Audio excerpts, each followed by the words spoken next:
Good morning, everyone. It is Ben Buckner and Dan Basse with Ag Resource Company in Chicago. It's Thursday, July 24th. We have got ag markets a little bit higher and kind of fighting for their first higher close of the week.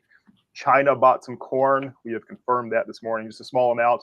Also sold some corn to unknown destinations. And so that's the talking point this morning. And I think it's that against what looks to be almost ideal weather in the first 7 to 10 days of August. So that's the battle I think we have looming for the second half of the week. Dan, if you want to get into what you're seeing from China and weather, I'll pass it off to you. All right, Ben. Let's hop into what we know this morning. There's a lot of talk going around, of course, about this USDA announcement of export sales to China. As you can hear my phone ringing right now, it's what's the topic du jour. But as you think about this, I can't run it down. Most exporters doubt the sale. They believe it may be wrongly reported. No one is seeing any Chinese interest or demand. But again, we do have this from the USDA this morning. The 284, I don't think is China. I think it's probably South Korea, Japan, or someone else. But the 135 million metric tons has got the trade's attention, and there's a lot of talk this morning. We'll see if there's anything additional following and look for the market to maybe bounce a little bit on this news. But again, I'm doubtful that the Chinese want to come in and buy corn with the other news that's available overnight.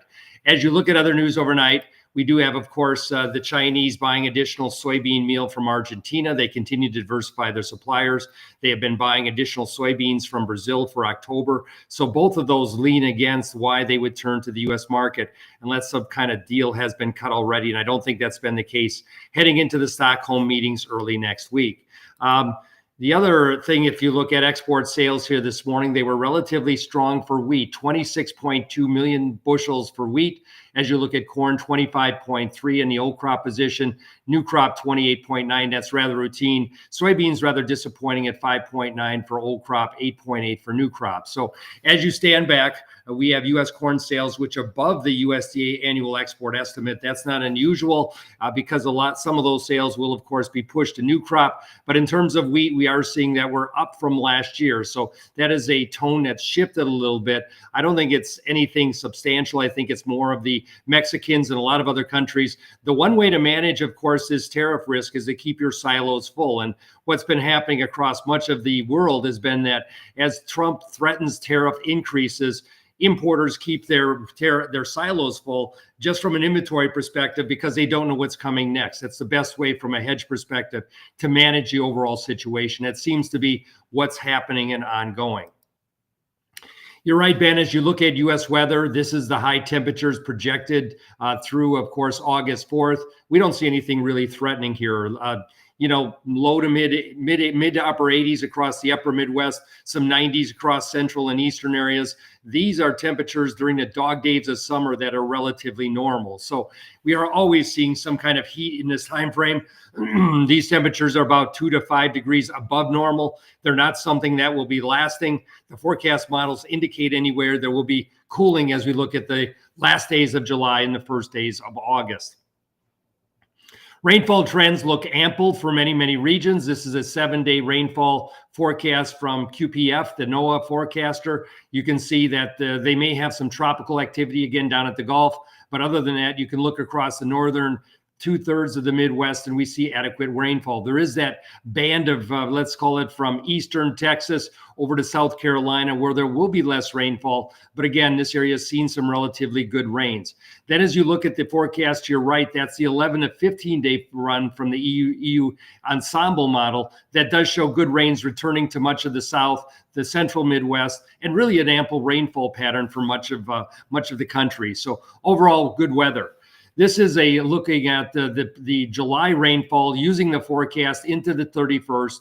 You can see as I highlighted corn on your left and right, we do see that the corn areas are well watered. There are some areas of southern Minnesota, maybe northern Indiana that could use some additionality in rainfall. However, if you look at, of course, the temperatures, we are looking at temperatures from Illinois eastward being above normal, while mostly near normal temperatures have occurred across the plains and the western Corn Belt.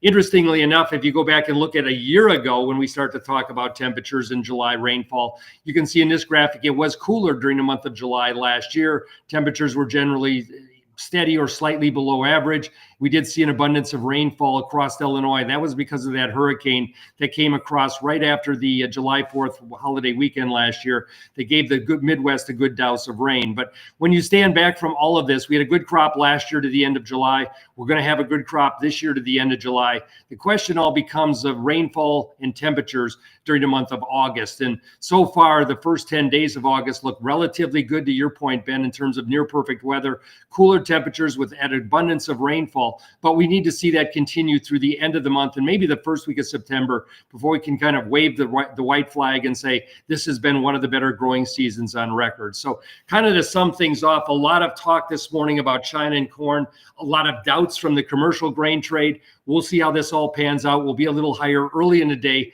We'll have to see if the funds carry through and buy much more. But I think you need to see continuance from China being a corn exporter or corn importer from the United States, Ben, if you're going to see this market continue higher. Yeah. And so we're not quite out of the woods weather-wise, but things do look good. And again, for $1, gets you in for 30 days. We are going to chase down as best we can what's really happening between the U.S. and China, where the sale's legitimate. And so it's going to be important too, whether you chase recoveries or whether you don't. So that's the name of the game through the rest of the week.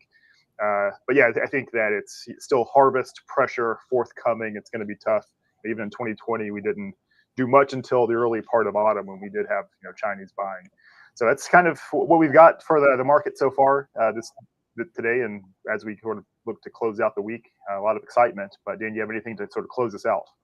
Now, have a good day of trading today. Watch the early rally. We'll continue to keep digging in terms of if there's Chinese demand. We'll let everybody know on our midday wire what we're finding and kind of go from there, Ben. But have a good trading day on Thursday. We'll be back tomorrow.